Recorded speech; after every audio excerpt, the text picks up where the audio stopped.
don't see us, but we see you.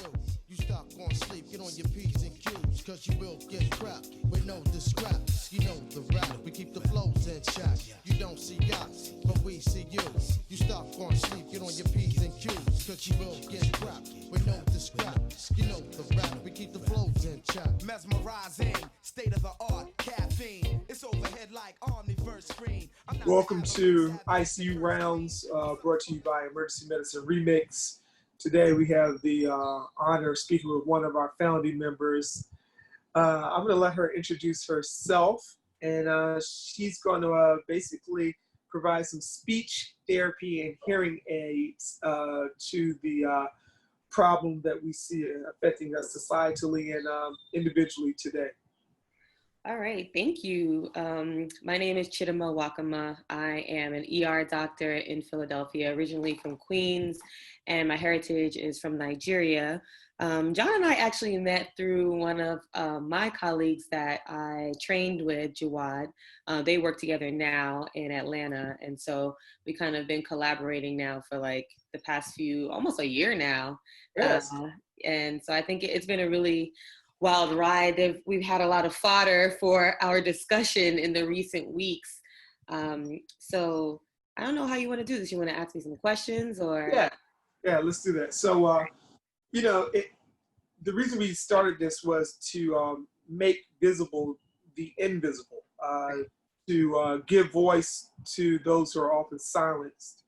And the physician component of this is called an ENT Consult. Ear, nose, and throat, head and neck surgery, we've heard it all, and all of those things apply. We are actually going to give voice to the silence. We are actually going to address the choking and strangling of the marginalized and disenfranchised, and we're going to be speaking and listening so that we can all gain a better collective health in this. So first and foremost, we're going to address what's the hot issue. The often I would say recurrent disease of police brutality, racism. You can put it in so many different categories. Right. What has been your experience, Chidi, as far as just that racism and police profiling or violence? Right.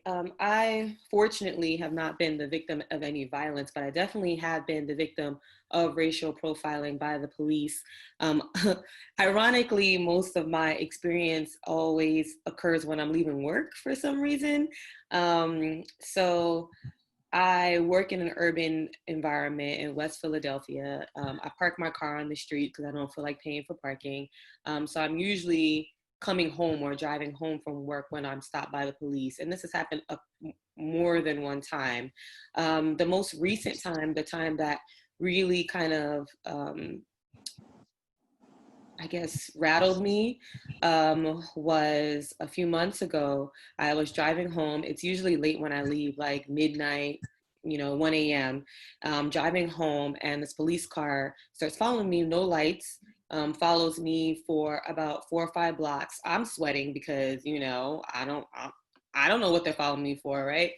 Follow me for about 4 or 5 blocks, finally puts their lights on, pulls me to the side. 2 of the police officers come out. One police officer is on the driver's side talking to me with a flashlight in my face. The other one's on the passenger side speaking, not speaking. He's just flashing the flashlight throughout, the carriage of my vehicle. So I roll down the window and he's like, where are you going? And I'm like, I'm on my way home. I just got off of work. And then he's like, oh, well, this car was registered in Greenwich, Connecticut. And I'm like, yeah. And I said, well, it was my sister's car. I'm driving it. She gave it to me when she moved. It's my sister's car. And he's like, oh, well, Greenwich, Connecticut is a very wealthy part of the country. And I said, well, my sister used to live there. He's like, can I ask you what she did? And I said, well, she's a doctor. And he's like, oh, okay. And he said, well, you're coming home really late. What do you do? And I said, well, I'm a doctor too. And so he said, can I see your ID? And I said, may I reach for it? Because I'm not about to be set up in these streets. I'm like, may I reach for it? He said, yeah. So I pulled out my ID. He looked at it. He's like, "Oh, you actually work right around the corner." I said, "Yeah, I told you I'm on my way home from work."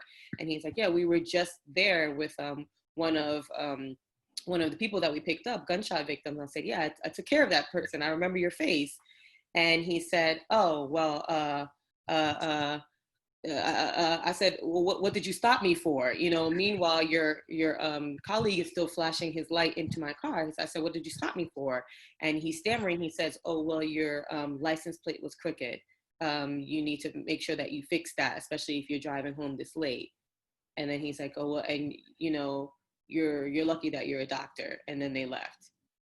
So, you know, like things like that after a very stressful shift. Like he even said, like, "Oh, you know, we dropped a few people there tonight." And I'm like, "I know it was busy." You know, I already have a lot that I'm unpacking on my drive home. Like my drive home is my only time where I can kind of unpack and let go of the things that I picked up from work.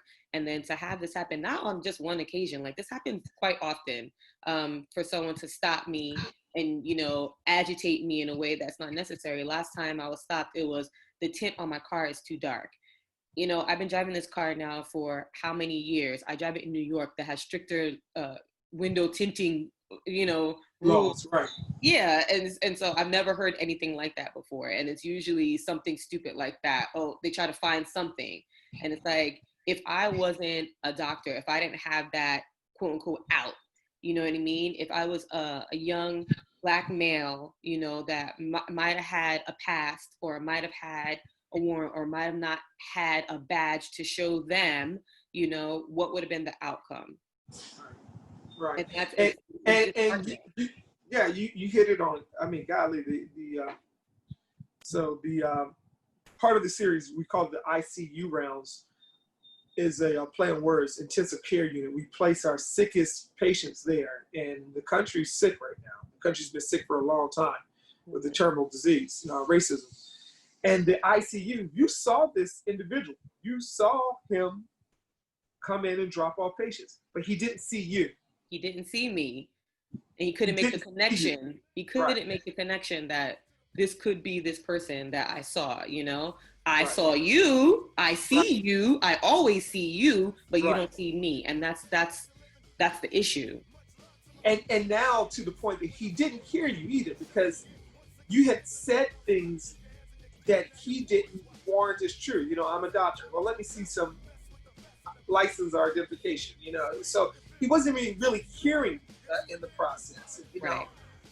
And sad but true. I mean, realistically, you don't branch over into two segments. This is ear, nose, and throat. ENT. Everybody needs two, and you're going to put what your recommendations are because we're not just about highlighting the problems. If you're willing to listen, as they taught us in med school, you listen to your patients long enough, you'll hear them not only sometimes give you the diagnosis, sometimes they'll give you the treatment too, the solution. So we want you to give us the solution, but I wanted to add to what you just said to allow you to come back and add more of your story. Yeah, You're please. You're good for breath control. Breath control is the second part of our series. How do you breathe in these, really suffocating times? Right. So how do you de-stress? How do you carry that? How do you catch your breath when you're in those situations where you're already carrying a lot and yet you got one more thing placed in your chest? It's very hard. I'll say that. I mean, the biggest thing is that I've learned how to. I'm a master compartmentalizer. I would say that. So I think I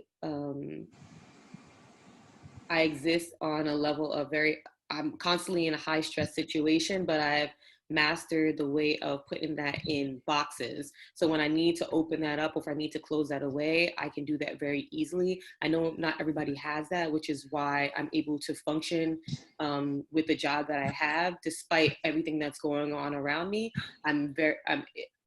I've kind of gleaned that over the years, how to like put things in boxes. And I think that that's the only way that I'm surviving. The problem is that sometimes I don't remember to open up those boxes when I need to.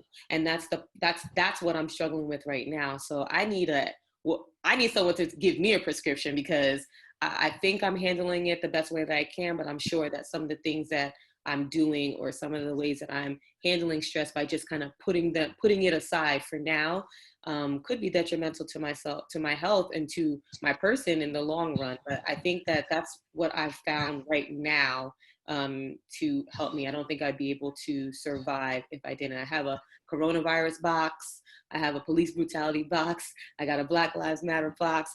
I got a wedding box. I got work box, so I have to kind of separate all those things, because if all the boxes are open at the same time, I'm going to explode. Right.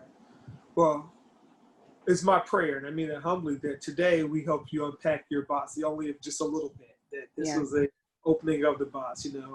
We got to come back because we all got boxes that we need to unpack, and nobody likes moving, but we got a trip to take. We got to get out of the situation. You got to get out of the situation. Yeah, it is. So last but not least, you told us how you exercise breath control, with your breathing treatments.